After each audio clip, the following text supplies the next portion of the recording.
Peace. This is Waz Words Media back at y'all for another round. And fight fans, this past weekend we saw why the universal consensus is Boots Ennis, Jerome Boots Ennis, is the #1 welterweight in the world, as he took on a very dangerous opponent in Stanionis, who's also a champion. This was a unification bout, and from the gate you saw Stanionis. His style can be difficult for people, like he has good defense. He shows up very well, and he's quick with the left hook off the shell. And he's caught, he got to catch Boots Ennis a few times with that, and we saw Boots Ennis, take a few clean shots. But at the end, there's levels to this, man. There's layers to it, and we saw why Boots Ennis is that highly regarded. Because as the fight went on, you started to see Boots start to collect more data. He started to download more about Stanionis, how he opens up when he shoots his shots. He also started to attack the body once he shelled up. And that ultimately was the end for Stanionis, as Boots caught him with a beautiful shot in the 6th round to the body, and Stanionis went down. And it was all over from there. So, congratulations to Boots Ennis once again, showing and proving that he's the best welterweight in the sport today. But a welterweight for how long? Because going into the fight, there was like a lot of people talking about the way that he looked on the weigh-in.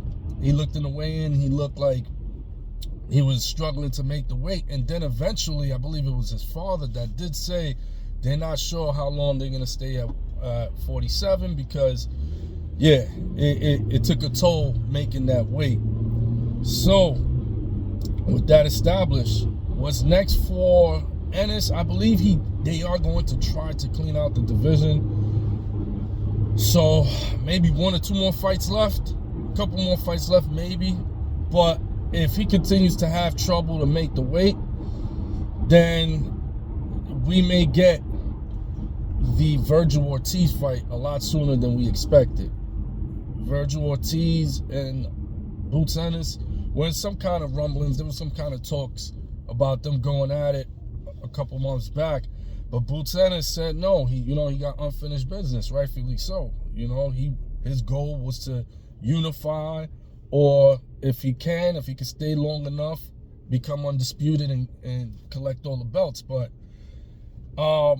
that's the reason why he put that to the side. There was no concerns about fighting Virgil Ortiz.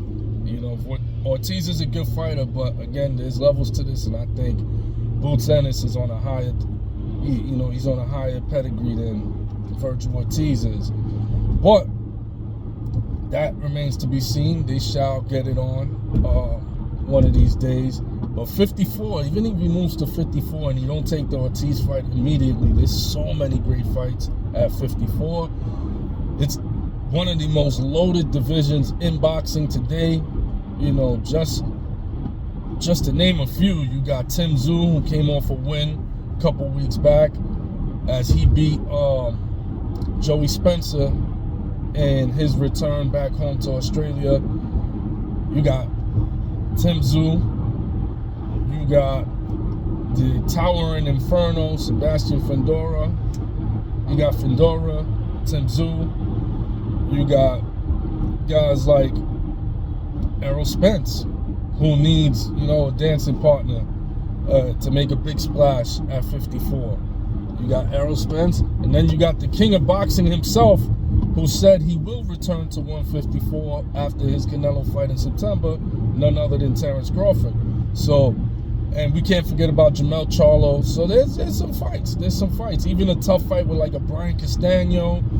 There's some good fights to be made at 154. Sander Saez. Wow. Boots versus Sander. There's so many good fights to be made at 154. So I look forward to him going to 154. I do see a Brian Norman fight before he goes up.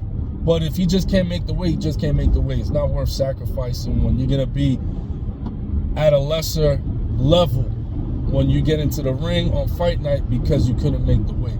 So if he's struggling again, it might just be his last fight at 147, the next one. But that's all I got for now. Wise for Wise Words Media. Peace.